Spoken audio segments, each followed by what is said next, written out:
ini-specify ng Korte Suprema na February 6, saka yung malilift yung 1-year bar.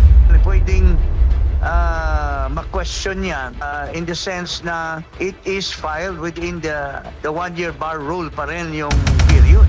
Dapat sana the Supreme Court mismo would have also changed the February 6 statement nila. Hindi nila ginalaw yun. 1 or 2 or 3 people that will raise this issue in the Supreme Court that the filing on February 2 by the Bayan Muna is effective. The fact that tinanggap ng House of Representatives, tinanggap ng Secretary General, at kung ipo-forward man yan within 10 days to the Office of the Speaker, then it will be endorsed within 3 days to the... Pwedeng questionin na yan na it violated the 1-year bar. February 2 would mean that nasa 1-year bar rule pa yung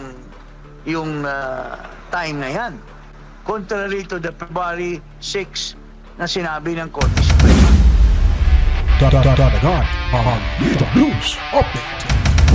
Attorney, kasi ngayon pag-uusapan po natin ito nga pong impeachment complaints na inihain naman po laban kay Vice President Sara Duterte. Alam natin, Pebrero 6. Ngayon dapat sana, di ba, yung pagkakaalam ng nakararami na ating mga kababayan na po pwedeng matatapos yung 1-year bar rule kaugnay noong inihain na unang impeachment complaint laban sa kanya. Ang tanong, attorney, bakit po maaga? Nakikita ho ba ninyo walang problema po dito sa pag-file ng maagang impeachment complaint laban sa Vice Presidente kamakailan? Medyo komplikado yan kasi very specific yung desisyon ng ating Supreme Court, no? Doon sa desisyon nila noong July 2025, ni-specify ng Korte Suprema na February 6, saka yung malilift yung 1-year bar. Nagtataka ako bakit nag-file ang Bayan Muna ng impeachment lihis doon sa mandato ng Korte Suprema. At ini-interpret nila according to what they think. Alam mo, sa tinatawag nating statutory construction, what is clear is yun ang magpiprevail. The decision is not ambiguous. It's not subject to interpretation. So, magkakaroon ng problema yan. Pwedeng ma-question yan in the sense na it is filed within the 1-year bar rule pa rin yung period. So considered yan as barred yung complaint na yan. Kung mayroon man maghain ng question sa Supreme Court. Opo. Ang paliwanag po ng yung kampo po, yung grupo na naghain ng impeachment complaint laban kay Vice President Sara Duterte noong February 2, kung hindi ako nagkakamali, bago nga itong araw na ito, ay dahil po doon sa desisyon ng Supreme Court, itong latest po, kaugnay nga po doon sa motion for reconsideration na patungkol po sa depinasyon ng session days. So ibig sabihin daw, ang paliwanag nila, dahil po sa bagong depinasyon ng session days, lumalabas na pwede nang mag-file ng ikalawang set ng complaints simula pa dapat noong Enero, yung January 16. At hindi na kailangang hintayin pa daw yung February 6, 2026. Dahil po dito sa salitang session days, attorney, pakipaliwanag po nito. Hindi mo pwedeng i-presume yan. Kasi subject to ano din yan, scrutiny kung ano ang bilang, no? Siguro kung yun ang intensyon ng Supreme Court, then part of their final decision after junking the motion for reconsideration, they should have visited the decision which may nakalagay doon na February 6. Dapat binago din sana nila yon. Hindi nila ginalaw yon. So that prevails. Kasi i-interpret mo which one prevails over the other. Kung sarili nilang interpretation versus a very clear provision or specific hand-in ng Korte Suprema, medyo may issue tungkol dyan.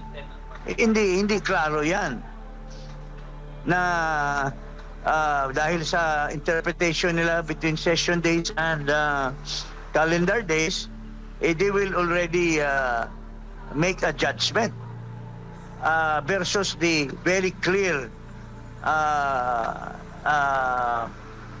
decision of the Supreme Court, di ba? Opo.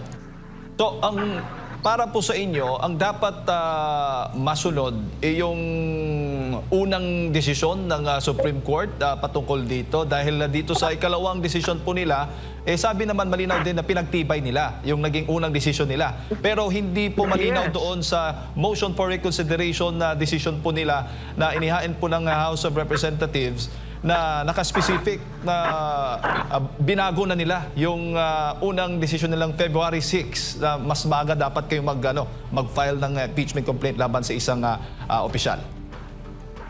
Hindi po binago eh. Pinatibay pa nga yung unang desisyon eh. Pinatibay pa.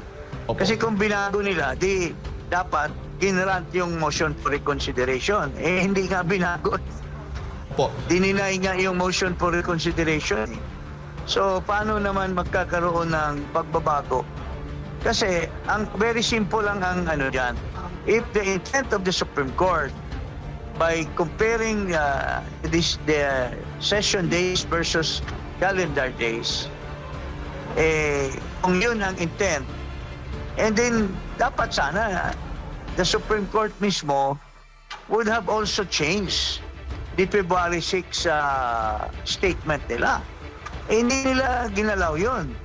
So that should prevail over any other interpretation, di ba? Opo. When it is clear and unambiguous, that should prevail over any other interpretation.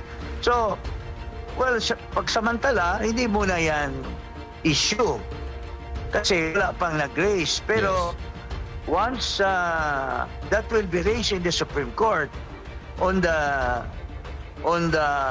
ground that the filing on February 2 is defective in the sense that it's filed within the 1-year bar, may problema sila dyan.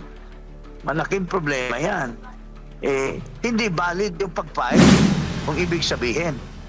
Opo. Para po sa mga ilang kongresista at yung mga complainant po nito, hindi po malinaw po para sa kanila. Baga confusing po yung naging latest decision ng Supreme Court. Sa inyong paningin, attorney, kayo rin ho ba ay confusing din po ba itong naging desisyon, itong desisyon ng Supreme Court patungkol doon sa motion for reconsideration? Yung mga ayaw kasi ng decision, siyempre, guguluhin nila yan, sabihin nila confusing. Pero, very clear and unambiguous. Yung desisyon, walang pagbabago doon sa July 25. So, babalik din yan sa Korte Suprema. Sino bang makapag-clarify niyan? Kasi sila yung nag-interpret eh. Di babalik din sa Korte Suprema yung issue niyan. Once there is 1 or 2 or 3 people that will raise this issue in the Supreme Court that the filing on February 2 by the Bayan Muna is effective. It is contrary to the Supreme Court ruling that the 1-year bar rule would only start would only end on February 5 or 6. Yun ang very clear na ano ng Korte Suprema. Opo. Pero pwede kahit nag-desisyon ang Supreme Court attorney na final at immediately executory nga itong desisyon nila, maari ho bang humingi ng kalinawan dito ang mga complainants, mga nagrereklamo patungkol nga po dito sa desisyon po ng Supreme Court? Magiging question dyan is the fact na tinanggap ng House of Representatives, tinanggap ng Secretary General, at kung ipo-forward man yan within 10 days to the Office of the Speaker, then it will be endorsed within 3 days to the... Pwedeng questionin na yan, na it violated the 1-year bar. Ganon din ang mangyayari yan sa una. Because February 2 would mean that nasa 1-year bar rule pa yung time na yan. Contrary to the February 6 na sinabi ng Korte Suprema. Opo. Attorney, ilan din po sa mga kongresista o mga... Yes po. In grave abuse of discretion ng House of Representatives yan for receiving a complaint and endorsing it to the Committee on Justice. Opo. Pero kung gusto ng Kamara, attorney, na malinawan lang doon sa session days and calendar days, pwede naman po nilang i-apela yan o hingin doon sa Supreme Court. Dapat pa ba? Habang wala pang nag-question dyan, it is considered as valid. Unless may mag-question na mali yung pagtanggap kasi nasa 1-year bar rule pa ang February 2.